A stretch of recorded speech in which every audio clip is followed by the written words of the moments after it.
बिस्मिल्लाहिर्रहमानिर्रहीम। अस्सलाम वालेकुम। आज मैं एक बहुत ज़्यादा सवाल आ रहा था कि शुगर के मरीज़ का वज़न कम होता है, उसको भी शुगर क्यों होती है। आप तो ये कहते हैं कि मोटे बंदे को ही होती है शुगर। तो आए मैं आज इसके बारे में पूरा जवाब दूंगा, सारी डिटेल आप सल्ली से सुन लें। इस पर जो टाइप 2 डायबिटीज़ है, जिसमें पहले वेट ज़्यादा होता है, वज़न बढ़ता है, उसके कुछ अरसे बाद अगर आप कोई इलाज ना करें और जब 60-70% बीटा सेल डैमेज हो जाएं इंसुलिन रेजिस्टेंस की वजह से, ज़्यादा इंसुलिन की वजह से। और ज़्यादा इंसुलिन क्यों आती है? ज़्यादा कार्बोहाइड्रेट खाना और बार बार 5-6-7 दफ़ा खाना, फिर वेट कम होना शुरू हो जाएगा। इंसुलिन जब कम होगी तो वेट कम होना शुरू हो जाता है। ये इसकी बड़ी वजह है। डेटा ये बताता है कि 80% जो मोटे मरीज़ हैं टाइप 2 डायबिटीज़, उनको होती है। 10% पतले मरीज़ों को होती है, या उसको 1.5 या लाडा डायबिटीज़ भी कहते हैं। ये डायग्नोज गलत हो जाती है टाइप 2 ये।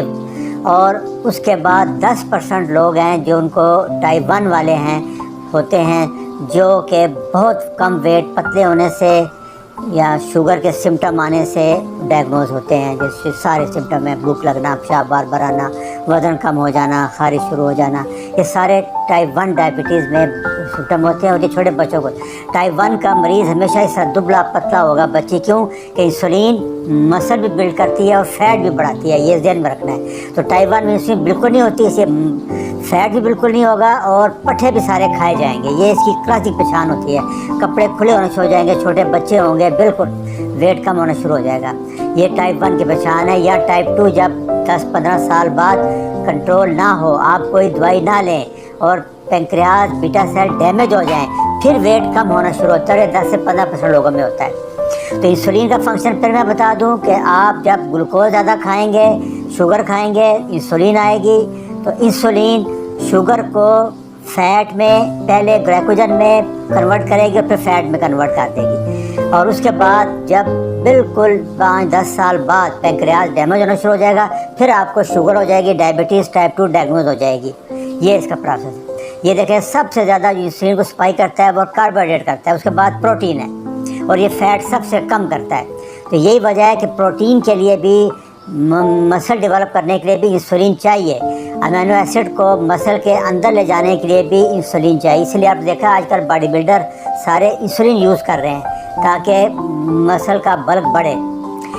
इंसुलिन सिर्फ 2 जगह, फैट सेल और मसल, बॉडी के जो मसल है उनके लिए इंसुलिन चाहिए। बाकी तमाम जिस्म के हमारे सेल बग़ैर इंसुलिन के शुगर ले लेते हैं। ब्रेन सेल हो गया, हार्ट सेल हो गया, जितने सेल हैं बॉडी के, वो बग़ैर इंसुलिन, वो इंसुलिन इंडिपेंडेंट है। ये मैं अभी आगे भी बताता हूँ आपको। तो ये सबसे इम्पॉर्टेंट है। प्रोटीन के एब्जॉर्प्शन के लिए भी इंसुलिन चाहिए। इसीलिए जब पेंक्रियाज डैमेज होता है, मसल लॉस हो जाते हैं, इंसुलिन के कम होने से बॉडी मसल खाना शुरू कर देगी। उसके बाद फैट, कीटोन, ये 2 पहचान। ये देखें, ये बाकी सारे जिस्म सेल है, ये इंसुलिन इंडिपेंडेंट है। ग्लूट 1, ग्लूट 2, ग्लूट 3, सिर्फ ग्लूट 4 है मसल और फैट सेल। और लिवर में इसलिए ज़रूरत होती है कि वो उसको ग्लाइकोजन और फैट में कन्वर्ट करने के लिए इंसुलिन की ज़रूरत है। वैसे ग्लूकोज को लिवर के लिए इंसुलिन की ज़रूरत नहीं है। और बाकी जिसमें में सिर्फ फैट सेल, इसीलिए इंसुलिन जब आएगी तो वो मसल को बढ़ाएगी और चर्बी बढ़ाएगी। ये ध्यान में रखना है। ये मोटे मोटे फंक्शन है इंसुलिन के। वही पुराना तरीका है, जो अगर आपने ग्लूकोज ज़्यादा खा रहे हैं, एक तो है 25-30-40 ग्राम बॉडी की ज़रूरत है, वो खा रहे हैं, वो ठीक है। उससे ज़्यादा जो होगी वो ग्लाइकोजन स्टोर हो जाएगी लिवर में 100 ग्राम और मसल में 400 ग्राम। उससे ज़्यादा भी जो फिर आप खा रहे हैं तो वो फैट में कन्वर्ट हो जाएगी। वो सारे पहले फैटी लिवर होगा, उसके बाद फिर सारे बॉडी में, पेट में चर्बी और सब चर्बी आएगी। ये सारा प्रोसेस है इसका। तो यही बार बार फिर बता रहा हूँ कि इंसुलिन मसल भी बिल्ड करती है और फैट स्टोर करती है। तो 10-15 साल तक अगर आप परहेज़ नहीं कर रहे और इंसुलिन बढ़ी हुई है तो बीटा सेल डैमेज होते हैं। जब 50% बीटा सेल डैमेज हो तो तब टाइप 2 डायबिटीज़ डायग्नोज होती है। 70% हो जाए तो फिर वेट कम होना शुरू हो जाएगा और फिर आपको इंसुलिन लेनी पड़ती है। तो ये इंसुलिन रेजिस्टेंस है। ये बीटा सेल आप देखें 10-15 साल बाद डैमेज होना शुरू हो जाते हैं बिल्कुल। तो अगर आपका वज़न बग़ैर किसी दवाई के, बग़ैर कीटो डाइट के कम होना शुरू हो गया है तो ये बहुत ख़तरनाक बात है। फ़ौरन अपने डॉक्टर से रब्ता करें।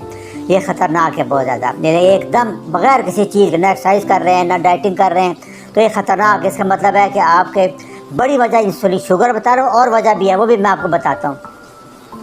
तो ये थ्योरी है सारी कि 70% बीटा सेल जब डैमेज हो जाएं फिर इंसुलिन नहीं बनती, फिर आपका वज़न कम होना शुरू होगा, और वज़न ज़्यादातर कम होगा, फैट और मसल वीक हो जाएंगे, आप चल नहीं सकेंगे। इसका टेस्ट एक ही है कि 12 आवर फास्टिंग सी पेप्टाइड कराएँ, 0.8 नैनोग्राम से कम आएगी, और शुगर जो है वो 3, 4, 5 आएगी, 126 से ऊपर आएगी, और HbA1c 6.5 से ऊपर आएगा, 9, 10 आएगा। ये इसकी क्लासिक पहचान है। आम हालत में जब ये 0.8 आती है तो शुगर भी 80-90 आनी चाहिए, लेकिन अब इसमें क्या होगा कि 0.8 नैनोग्राम सी फास्टिंग आएगी, सी पेप्टाइड आएगा, और शुगर 200, 300, 400 आएगी। ये टाइप 1 की डायग्नोसिस भी यही होती है, उसमें 0.5 से नीचे आती है। तो 5% अगर बॉडी वेट या 3 से 4 किलो 6 से 1 साल में अगर कम हो जाए तो इसको हम कहते हैं कि ख़तरनाक बात है। सारे ये 5% कह रहे हैं, तो आप फ़ौरन डॉक्टर से रब्ता करें। बड़ी वजह मैंने बताई है कि टाइप 1 डायबिटीज़ है, ये ज़्यादातर 15, 16, 18 साल के बच्चों, 2 साल से लेके बच्चों तक होती है, या आपको 10-15 साल से मोटे हैं और टाइप 2 डायबिटीज़ है और आप दवाइयाँ कंट्रोल नहीं कर रहे, या आप सल्फोनाइल यूरिया ले रहे हैं, वो भी पैंक्रियाज को, बीटा सेल को डैमेज कर देते हैं। तो फिर उसके बाद वेट लॉस हो जाए। दूसरा इन्फ्लेमेटरी बाउल डिजीज़ है, पेट की आंतों की जो बीमारियाँ हैं, इरिटेबल बाउल सिंड्रोम है, क्रोन डिजीज़ है, जितनी इसकी बीमारियाँ, हज़म ना होना, माल एब्जॉर्प्शन सिंड्रोम है, इसमें हज़म नहीं होता, इन सब में भी वेट कम होना शुरू हो जाता है आपका। फिर क्रोनिक इन्फेक्शन है, TB हो गया, HIV इन्फेक्शन हो गया, एड्स वगैरह, हाइपरथायराइड, उसमें वेट बहुत कम होता है क्योंकि ये BMR बहुत बढ़ा देता है हाइपरथायराइड। या डिप्रेशन, एंग्जाइटी, मरीज़ खाता नहीं है, खाना भूल जाता है बार बार, स्ट्रेस, कार्टिसोल बहुत ज़्यादा आता है, एड्रेनलिन बहुत ज़्यादा आती है, उससे वेट कम होता है। या दूसरा पैंक्रियाटाइटिस वगैरह में भी हो जाता है, लंग डिजीज़, दमा, छाती की बीमारियाँ, उसमें वेट बहुत कम होता है, और कैंसर ज़्यादातर इसमें ये लॉन्ग डिजीज़ है। लेकिन असल मेरा टॉपिक क्योंकि टाइप 1 डायबिटीज़ है, शुगर है, इस वजह से मैं उसी में ज़्यादा बताता हूँ कि मोस्ट कॉमन काज वही है। इसका बेहतरीन इलाज ये है, अगर वेट कम करना है, शुगर कंट्रोल करना है, तो लो कार्बोहाइड्रेट डाइट लें, फास्टिंग करें और एक्सरसाइज करें।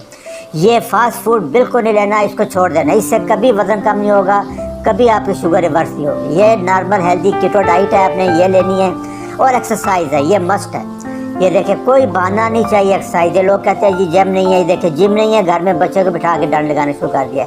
जिन्होंने करना है उन्होंने हर हाल में करनी है, कोई बहाना नहीं चाहिए, ये बेस्ट तरीके है एक्सरसाइज के। फिर मैं आखिर में बता दूं कि बीटा सेल को बचाना है तो आपको लो कार्बोहाइड्रेट डाइट लेनी पड़ेगी, और एक्सरसाइज और फास्टिंग।